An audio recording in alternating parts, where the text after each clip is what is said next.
오늘 하나님 말씀은 사도행전 1장 9절부터 14절까지 말씀입니다.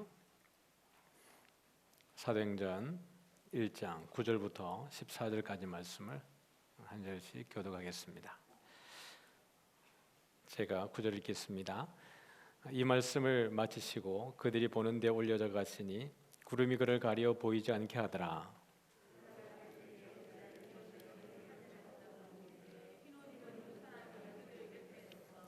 이르되 갈릴리 사람들아 어찌하여 서서 하늘을 쳐다보느냐. 너희 가운데에서 하늘로 올려지신 이 예수는 하늘로 가심을 본 그대로 오시리라 하였느니라.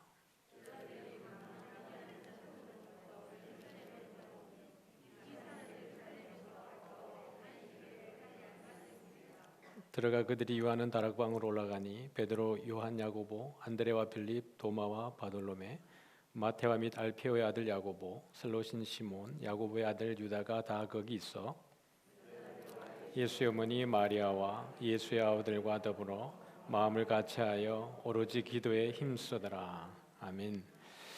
오늘 제목은 더불어 마음을 같이하여라는 제목으로 말씀을 나누기를 원합니다. 봄이라서 좋죠, 맞죠? 봄 그러면 명사죠, 봄. 근데 이걸 동사로 바꿔보면 보다로 바꿀 수 있죠. 보다. 봄은 볼 게 많은 계절입니다. 싹이 올라오고 꽃이 피고 만물이 생동하는 볼 것이 많은 계절이라서 봄입니다. 맞죠? 활력이 돋는 것이죠. 그러면서 이제 죽었던 것 같은 세상 가운데에 하나님의 그 오묘한 창조 섭리를 보는 거예요.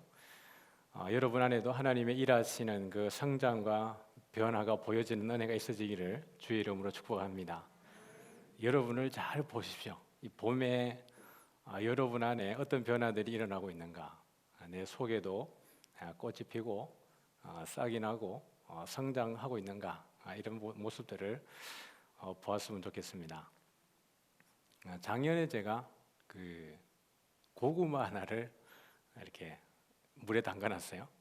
그랬더니 고구마 싹이 얼마나 빨리 자라요, 맞죠? 쭉 자라요. 우리는 반려식물들을 많이 키우지 않습니까? 그래서 제가 그거를 너무 빨리 커가지고 이게 싹을 다 잘랐죠. 그리고 고구마만 다시 딱 남겨놨습니다. 남겨놨는데 거기서 다시 싹이 올라올 것 아닙니까? 근데 1년이 지나니까 그 싹이 빨리 크지 않고 아주 천천히 커요. 그래서 제가 고구마 나무를 한번 만들어 봐야 되겠다. 얘가 완전히 나무처럼 생존할 수 있을까? 제가 지금 그거를 지금 보고 있는데 뿌리가 빨리 내려가요. 그러니까 뿌리를 잘라주고 나면 다시 그 물에 뿌리가 이렇게 다시 자라는데 그걸 보면서 느끼는 것은 생명이라고 하는 것은 이 누구의 손에 있는가가 참 중요하겠다라는 생각이 들었습니다. 제가 그것을 언제까지 키울 줄 모르겠지만 이게 하나님이 우리를 붙들고 있는 이상 우리는 하나님 앞에 늘 성장할 수밖에 없고 하나님의 자녀로 평생을 살아가는 은혜를 입고 살겠다라는 생각이 들었습니다. 늘 주 안에 있다는 것이 여러분에게 복이고 저에게 복입니다. 맞죠?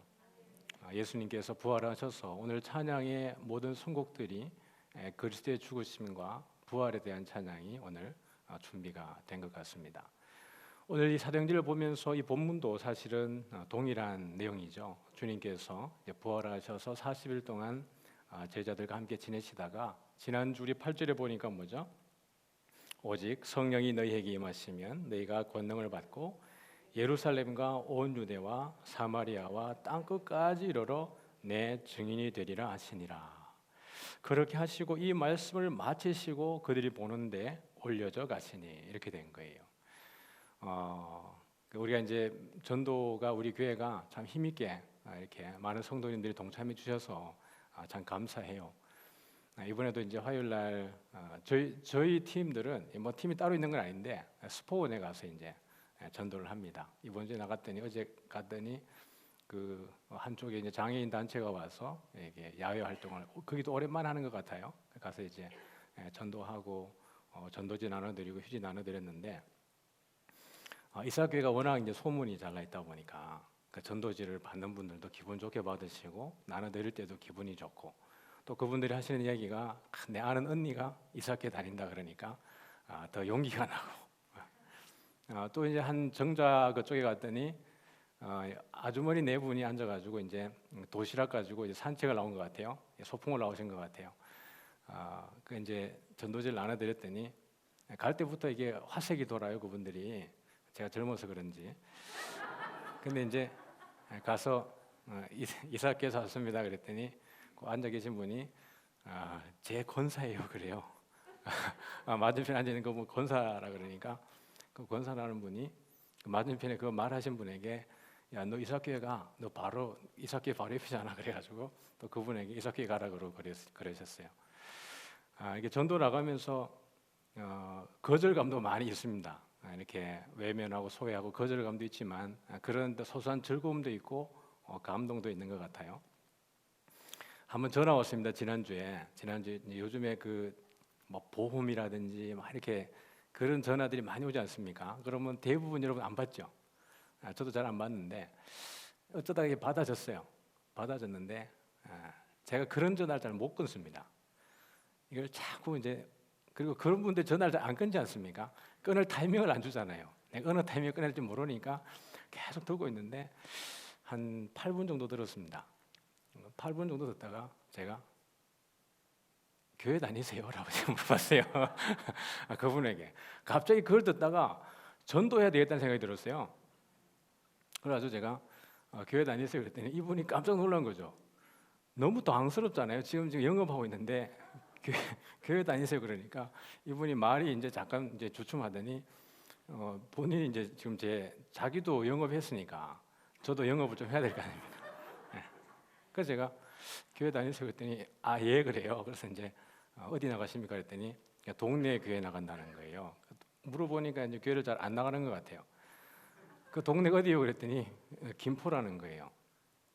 그러면 김포에 좋은 교회 있으니까 김포 제일교회 있으니까 거기 나가시라고. 그 목사님 너무 좋다고.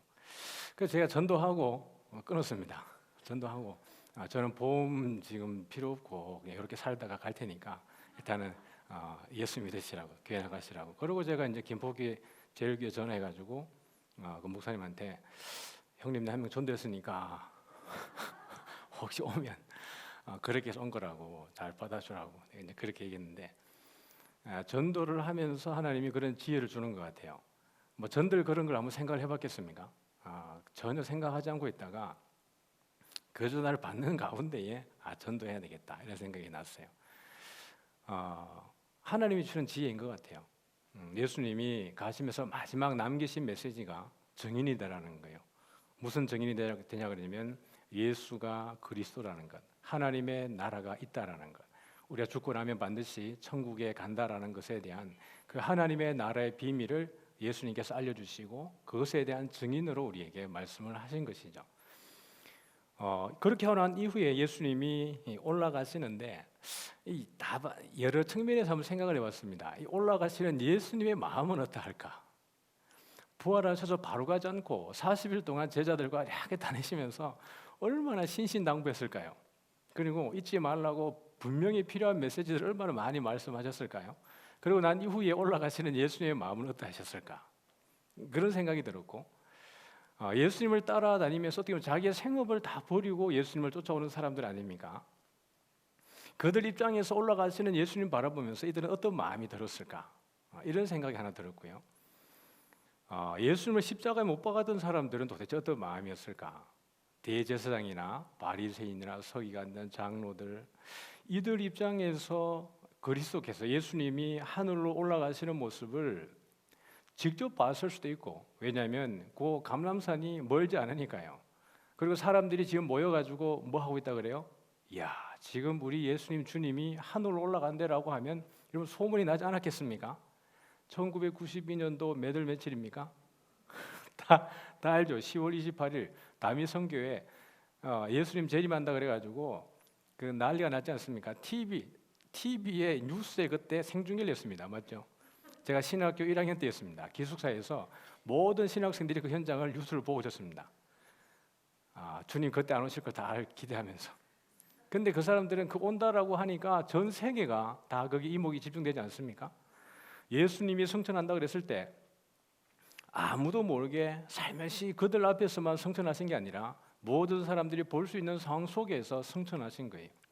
그러니 이 현장을 목격하는 제사장들 또는 바리새인들, 부활이 없다고 말했던 서기관들, 또 여러 장로들, 그들의 마음은 어땠을까? 여러 가지 생각이 들었습니다. 그 가운데 가장 큰 위로가 되고 확신이 되어지고, 지금까지 내가 예수님을 따른 것이 진짜 헛된 게 아니었구나라고 하는 그 말로 형용할 수 없는 희열과 감격 속에 젖어 있었던 사람들은 누구였을까요? 모든 것 버리고 핍박받으면서 소외받으면서 예수님 따라왔던 그 사람들 아니었겠습니까? 그들 마음속에는 야, 이게 진짜였어라는 거예요.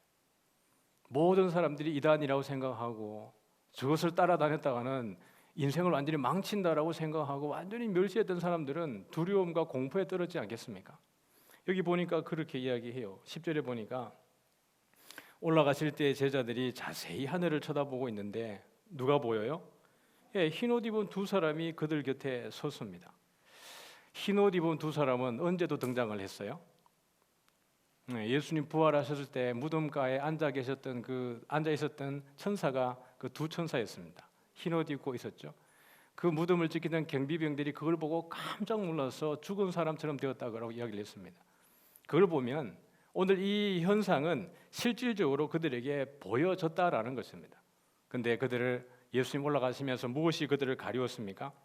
구름이 그를 가리어서 보이지 않게 하더라. 구름이 그들 가운데 착 가려지는 거예요. 구름이 가려졌다라는 것은 경계를 나타내죠. 누구와 누구의 경계입니까? 땅에 있는 자와 하늘에 있는 자의 경계를 나타내는 거예요. 이제는 더 이상 범접할 수 없는 영역으로 가신다는 거예요. 누가요? 우리 주님이. 거기는 아버지 보좌 우편에 올라가시는 겁니다. 이미 다윗이 시편을 통해서 이야기했던 것처럼 하나님 우편에 예수님이 자기의 자리로 올라가시는 거예요. 출애굽기 24장 보면 정면 화면에 안 나오니까 한번 찾아보도록 하죠. 옆에 있는 화면에는 나오니까 참고해 주시고요. 정면에 안 보이시는 분들은 저랑 같이 찾죠. 저도 한번 찾겠습니다. 출애굽기 24장 15절부터 18절까지 말씀입니다. 화면이 보이시는 분들은 화면을 보시고요. 화면에 안 보이시는 분들은 같이 한번 찾아서 출애굽기 24장 15절부터 18절까지입니다. 같이 한번 천천히 읽을게요. 시작. 모세가 산에 오르매 구름이 산을 가리며 여호와의 영광이 시내산 위에 머무르고 구름이 엿새 동안 산을 가리더니 일곱째 날에 여호와께서 구름 가운데에서 모세를 부르시니라. 산 위에 여호와의 영광이 이스라엘 자손의 눈에 맹렬한 불같이 보였고 모세는 구름 속으로 들어가서 산 위에 올랐으며 모세가 40일 40야를 산에 있으니라. 여기 보면 화면을 한번 띄워두시죠. 18절 한번 두시면 모세는 구름 속으로 들어가서 산 위에 올랐으며 모세가 며칠 동안요? 40주야를 산에 있으니라 그랬습니다. 모세가 구름 속으로 들어갔다. 이제 누구와 만나는 상황이죠? 하나님과 만나는 상황입니다. 밑에 있는 백성들은 볼 수가 없는 것이에요. 구름으로 가렸다. 그 유대인의 세계관으로 봐도 이 구름 위에 있는 세상은 누구의 세상이에요? 하나님의 세상이에요. 장차 이 하나님의 세상이 누구에게로 내려오는 것이죠? 우리에게로 내려오는 것입니다. 그것이 뭐냐 그러면 예수 그리스도의 성육신입니다. 하나님이 친히 우리 가운데 내려오셔서 우리를 만나주는 사건인 것이죠. 그전까지는 구름이 가리었다라고 하는 것은 절대로 우리가 다다를 수 없는 영역인 겁니다. 피조 세계와 창조 세계의 구분이 그렇게 묘사되어지고 있는 것이죠. 그러므로 예수는 우리와 전혀 다르신 분이었다라는 것이 이 표현을 통해서 우리에게 소개가 되고 있는 것입니다. 그렇게 할 때 그 흰옷 입은 두 사람이 천사가 11절에 이렇게 이야기합니다. 시작. 이르되 갈릴리 사람들아 어찌하여 서서 하늘을 쳐다보느냐 너희 가운데로 하늘로 올려지신 이 예수는 하늘로 가심을 본 그대로 오시리라 하였느니라. 그러니까 이게 여러분 얼마나 감격스러워요. 갈릴리 사람들아. 이 갈릴리 사람들이라고 하면 지금 올라가는 예수님이 승천하시는 지역은 어디예요? 예루살렘이에요. 예루살렘 성 그 맞은편에 감람산에서 지금 예수님이 승천하시는 거거든요. 근데 지금 이 여기를 따라다녔던 사람들이 다 누구인 거예요? 갈릴리 사람들아, 물론 이제 예루살렘에 그 많은 사람들이 있었겠죠. 그러나 많은 사람들이 예수님의 주무대가 어디였습니까? 갈릴리 주변의 사역이었습니다. 그러니 많은 사람들이 예수님의 그 부활하신의 현장을 들었고 목격했고 이제 승천하신다는 것에 대한 이야기를 아마 들었을 겁니다. 그러니 많은 갈릴리 사람들이 유대인들 같은 경우에는 얼마나 이들을 여러분 하찮게 여겼겠습니까? 왜냐하면 유대 지역은 예루살렘을 중심으로 한 유대 지역은 끝까지 이들이 이방 문화를 배척하고 그들의 문화를 지키기 위해서 여호와 신앙을 지키기 위해서 애를 썼습니다. 그래서 결국에는 헬라화에 대한 포기를 할 정도로 이들이 신앙을 나름 지켰다라는 거예요. 그런데 갈릴리 중심은 이미 일찍부터 이방 문화를 받아들였습니다. 헬라화되어져 있었고 이방 문화를 일찍 받아들였기 때문에 예루살렘에서 바라보는 입장에서 갈릴리 사람들은 조금 격이 다른 거예요. 여기 갈릴리 사람들아라고 말하는 것은 그런 측면에서 의도적으로 이것을 그렇게 부르고 있는 거예요. 오히려 대제사장들과 바리새인과 종교 지도자들 같은 경우에는 여기에 눈 하나 까딱하고 하지 않고 있지 않습니까? 근데 오히려 이들은 그리스도의 그 승천의 장면을 목격하고 있는 거예요. 그러니 올라가는 모습을 보았으니 오시는 것에 대해서도 이 천사들이 이야기할 때 믿음이 있어요, 없어요? 믿음이 있죠. 부활을 목격했을 뿐만 아니라 그들이 보는 가운데에서 올라가는 거예요. 그리고 그 현장에 천사들이 등장을 해서 너희들이 올라가는 그 모습을 보는 그대로 예수님이 다시 오신다라고 이야기할 때 그들에게는 여러분 의심이 1도 없겠죠, 맞죠? 1도 없는 거예요. 왜냐하면 그들의 지금 눈으로 모든 사람들이 자기 혼자만 보는 게 아니라 많은 사람들이 또는 그를 십자가에 못 박고 찌른 자들도 지금 보고 있는 거예요. 그래서 계시록 1장 7절에 보면 예수님께서 마지막에 구름과 함께 오시리라. 마지막 날에는 모든 사람들이 볼 터인데 그를 찌른 자들도 볼 것이다 그랬어요. 예수님이 승천하시는 모습을 그를 찌른 자들도 봤기 때문에 예수님이 오시게 될 때에 그리스도를 멸시하고 하나님을 비방하고 성도를 대적하는 자들도 그리스도의 오심을 목격하게 될 것이라는 거예요. 그날은 심판의 날이 되어질 것입니다. 그럴 때 오늘 그들이 하는 이야기가 무엇입니까? 너희 가운데로 하늘로 올려지신 이 예수는 하늘로 가심을 본 그대로 오시리라 라고 이야기하니까 그렇게 하고 나서 올라가신 거예요. 우리 12절입니다. 시작. 제자들이 감람원이라 하는 산으로부터 예루살렘에 돌아오니 이 산은 예루살렘에서 가까워 안식일에 가기 알맞은 길이라. 이 말을 보면 아마 예수님의 승천하심이 안식일을 기준으로 올라가신 것 같습니다. 그들이 갔어요. 그리고는 들어가서 누구의 집에 있습니까? 들어가 그들이 유하는 다락방으로 올라가니. 이게 여러분 누구의 다락방으로 알고 있어요? 마가의 다락방. 저는 이 마가의 다락방을 잊을 수가 없습니다. 성지순례 가가지고 제 이거 카메라 찍는 거 이거 있죠? 이거 리모컨을 거기서 잃어버렸어요. 야, 그 공간이 넓대요. 한 120명 정도 모일 수 있는 충분한 공간인데 거기서 사진을 찍고 막 하고 나서 그 다음에 자리 이동했는데 리모컨이 사라졌어요. 야, 내 평생에 마가의 다락방은 잊을 수가 없겠다. 네, 그게 된 거예요.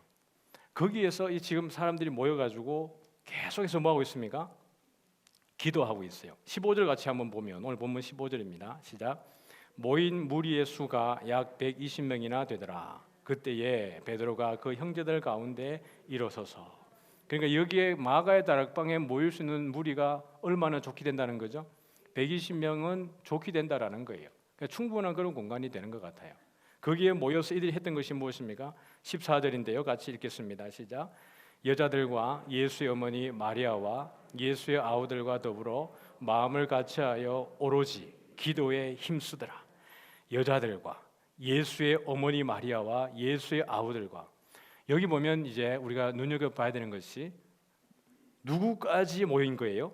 예수의 아우들까지 모인 거예요. 요한복음에 보면 예수님의 동생들이 예수님을 그리스도로 믿어야 안 믿어요? 믿지 않습니다. 믿지 않아요. 그러나 그리스도께서 십자가에 죽으시고 부활하신 이 과정 속에 아마 그 동생들조차도 믿음 안에 들어온 것 같습니다. 그러니까 이 예수의 아우들과 더불어서 마음을 같이해서 어떻게 기도하고 있어요? 오로지. 이 오로지라는 것은 힘을 다해서 항상 모두가 이런 뜻입니다. 계속해서 기도했던 거예요. 뭘 언제까지 기도했던 거예요? 성령이 임하실 때까지. 예수님 약속하신 것은 성령이 임할 때까지 너희들이 이 성을 떠나지 말고 기다리라 그랬어요. 그 기다리는 동안 이들이 그냥 오락하고 그냥 시간 때우고 이게 아니라 그들이 했던 것은 무엇이에요? 간절한 마음으로 기도하는 것이었습니다. 어떻게 해요? 여기 보니까 더불어서 마음을 같이 하여서, 마음이 나누이지 않은 겁니다. 어쩌면 어떤 사람들은 자기들 생각대로 좀 나갔다 다른 데 갔다가 때가 되면 들어오지 뭐 그런 마음을 가질 수도 있고 해이한 마음으로 어떻게 보면 있을 수 있는데, 그러지 않고 모두가 하나가 되어서 힘을 다해서 뭘 하고 있는 거예요? 기도하고 있는 것입니다. 교회가 하나님 은혜 가운데 성장하고 부흥하고 힘을 얻기 위해서는 하나됨이 필요합니다. 일을 할 때는 여러분 그냥 이 일에 몰두해야 되는 거예요. 다 계산 내려놓고 내 경험 내려놓고 내 지식 내 판단 다 내려놓고 교회가 갑시다 그러면 어떻게 하는 거예요? 가는 거예요. 이게 아니면 누가 맡겠어요? 하나님이 맡겠죠. 그러나 기도하는 사람들이 함께 기도하고 우리 전도합시다 그러면 어떻게 하는 거예요? 같이 전도하는 거예요. 우리 같이 한번 예배합시다 그러면 같이 예배하고, 또 우리 모임 이렇게 열심히 합시다 그러면 같이 힘을 내어서 할 때 그게 하나님 은혜가 있는 줄 믿습니다. 하나님의 일을 할 때 하나님의 뜻에 순종하는 저와 여러분 되어지기를 소원합니다. 한 사람도 거기에 반론 제가 하지 않고 모두가 오로지 기도에 힘쓰게 되어지는 거예요. 그런데 그때에 베드로가 일어나서 하는 이야기가 무엇이에요? 우리 16절입니다. 같이 한번 읽어볼까요? 시작. 형제들아, 성령이 다윗의 입을 통하여 예수 잡는 자들의 길잡이가 된 유다를 가리켜 미리 말씀하신 성경이 응하였으니 마땅하도다. 유다에 대한 표현이 참 그렇죠. 예수 잡는 자들의 길잡이가 된 유다. 예수님의 제자였는데 말입니다. 그러니 여러분 우리 인생은 주님 앞에 서는 날 결산이 되어지는 겁니다. 맞죠? 지금 우리가 열심히 할 때 이 열심히 주님 오시는 그날까지 열심히기를 축복합니다. 우리가 과거에 열심히 했고 지금은 그때 열심히 했기 때문에 지금은 다 틀고 그냥 내가 주의 일에 그냥 다 손 떼고 뒤에 그냥 가만히 있겠다라고 하는 것은 바람직한 태도가 아닙니다. 어떤 형태로든지, 예를 들면 기력이 이제는 조금 많이 쇠하셔서 함께 현장에 동참할 수 없는 분들은 사실 기도를 참 많이 하세요. 댁에서 기도하시기도 하고 또 여러모로 돕는 일들 가운데 있죠. 그러나 충분히 우리가 할 수 있음에도 불구하고 왕년에 한 것을 쌓아두었다가 내가 적금 타먹듯이 이걸 내 은혜의 어떤 분할해가지고 하나님 이렇게 나눠줘 할부로 나에게 은혜 주셔야 됩니다 라는 건 없는 거예요. 유다가 얼마나 그 12제자 가운데에 함께 있었습니까? 그러나 마지막에 유다에 대한 평가는 뭐예요? 예수 잡는 자의 길잡이. 얼마나 많은 사람들이 지금 그 뜨거운 열정으로 자기의 생명과 모든 걸 다 바칠 수 있는 것처럼 다 바쳤다가 어느 순간에 그 마음에 시험이 들어가지고 완전히 예수 믿는 사람들의 대적자가 되어지고 오히려 전도하는 사람들의 방해꾼이 되어지고 그런 이들이 우리 주변에 얼마나 많이 있습니까? 그러므로 우리는 항상 선자는 뭘 조심하라 그랬어요? 넘어질까 조심하라 그랬습니다. 항상 겸손하게 항상 은혜 가운데 세워지는 저와 여러분 되어지기를 축복합니다. 그러고 난 이후에 그들이 기도하면서 한 사람을 세워야 되는데 우리 21절을 한번 보겠습니다. 어떤 사람을 세우는지 21절입니다. 시작. 이러함으로 요한의 세례로부터 우리 가운데에서 올려가신 날까지 주 예수께서 우리 가운데 출입하실 때에, 공생애입니다. 그 예수님의 공생애 처음부터 끝까지에 대한 과정에 대해서 우리 22절입니다. 시작. 항상 우리와 함께 다니던 사람 중에 하나를 세워 우리와 더불어 예수께서 부활하심을 증언할 사람이 되게 하여야 하리라 하거늘. 공생애를 시작하는 그 처음부터 목격하고 그다음에 오늘 예수님이 승천하시기까지 다 목격한 사람 가운데에서 두 사람을 세우는 겁니다. 한 사람을 세우는데 두 사람이 후보가 세워져요. 22절에 보니까 항상 우리와 함께 다니던 사람 중에 하나를 세우는데 우리와 더불어 무엇을 하는 사람? 예수께서 부활하심을 뭐 할 사람이요? 증언할 사람이에요. 지금 필요한 것은 다른 게 아니고 함께 따라다닌 것을 목격한 사람이 아니고 이것을 목격하고 난 이후에 무엇을 한 사람입니까? 증언할 사람이 필요한 거예요. 증인이 필요한 것입니다. 예수님 마지막 남기신 이야기가 너희가 세상 끝날까지 내가 너와 함께 하겠다 그랬어요. 모든 사람으로 제자를 삼으라 그랬어요. 성령이 너에게 임하심에 권능을 받고 땅끝까지 이르러서 내 증인이 될 것이라 그랬어요. 그런데 거기에 합당한 사람이 2명이 오늘 후보가 들어왔는데 한 사람은 23절에 보니까 요셉이고 한 사람은 마띠아예요. 그런데 이 두 사람을 뽑을 때 뽑는 방식 이름은 뭐예요? 26절에 보니까 뭐죠? 제비 뽑는 거예요. 그러면 요셉이나 마띠아나 이 조건에 대해서는 두 사람 다 어떻게 하다는 거예요? 충족된다라는 거예요. 공생애를 목격하고 충분히 정인으로 살아가는데 부족함이 없이 충족한 조건을 가지고 있다라는 이야기입니다. 그럼에도 불구하고 제비를 뽑는 것의 의미는 무엇이에요? 하나님께 맡긴다는 뜻이에요. 여기에 요셉도 마찬가지고 마띠아도 마찬가지고 아마 이 뜻에는 순복하게 되어졌을 것입니다. 말씀을 정리하죠. 사랑하는 성도 여러분, 우리의 삶 가운데에 주님이 쓰시겠다 할 때 쓰임받을 준비가 되어진 우리가 되기를 소원합니다. 여러분, 공생애를 목격하고 그 다음에 부활까지 승천하시는까지 목격한 사람 가운데에서 이 후보가 한두 명이었겠습니까? 그럼에도 불구하고 이 두 사람으로 압축되어졌는데 물론 다른 사람들도 더 있었을지 모르겠습니다. 그럼에도 불구하고 주님이 쓰시고자 할 때 우리 안에 부족함이 없이 헌신하고 충성할 수 있도록 성령의 충만한 은혜 가운데 있는 저와 여러분 되어지기를 축복합니다. 여러분, 우리가 항상 성령의 은혜 가운데 있어야 돼요. 성령의 내주하심은 우리의 의지와 상관없이, 우리의 어떠함과 상관없이 성령의 내주하심은 내가 예수님을 그리스도로 고백할 때 우리에게 은혜로 주어지는 줄 믿습니다. 그러나 성령의 충만은 다른 것이에요. 내가 하나님의 일을 하기 위해서 반드시 필요한 것이 성령의 충만입니다. 내가 성령이 너에게 임하면이라고 할 때 이것은 내주적 개념이 아니라 성령의 충만의 개념입니다. 성령이 충만해져야 우리가 권능을 받고 힘을 받는 것이에요. 삶의 시험이 다가올 때, 어려움이 다가올 때 우리가 어떻게 이겨낼 수 있습니까? 거기에 여러분 넘어지는 자들이 성령의 내주하심이 없어서 넘어지는 것입니까? 그렇지 않은 거예요. 성령의 내주하심의 문제가 아니라 성령의 충만함의 문제입니다. 날마다 우리 안에 성령이 충만할 때 어떠한 고난과 역경이 와도 권능으로, 힘으로 주의 증인으로 살아갈 수 있을 줄 믿습니다. 내 삶이 좌절하지 않고 시험 들지 않고 낭망하지 않고 하나님께 영광의 삶을 살게 될 줄 믿습니다. 오늘 이 말씀을 다시 한번 기억하시면서 주님 그 오시는 그날까지 내가 왕년 내렸습니다가 아니라 주님 오실 때 복 있는 사람은 악인의 꾀를 따르지 아니하고 죄인의 길을 서지 아니하고 오만한 자들의 자리에 앉지 아니했다라는 그 고백이 마지막 날 우리가 숨이 끊어지고 주님 앞에 세워지는 날 우리의 고백이 되어지기를 소원합니다. 여호와는 나의 목자시니 내게 부족함이 없으리다라는 고백이 내가 주님께 가는 그날에 할 수 있는 고백이 되어지기를 소원합니다. 지금은 그렇게 고백했는데 주님 앞에 서는 날 아무것도 없이 주님 앞에 서는 그런 우리의 삶이 안 되어지기를 소원합니다. 우리 다 같이 우리 찬양하시죠. 마라나타 찬양하겠습니다.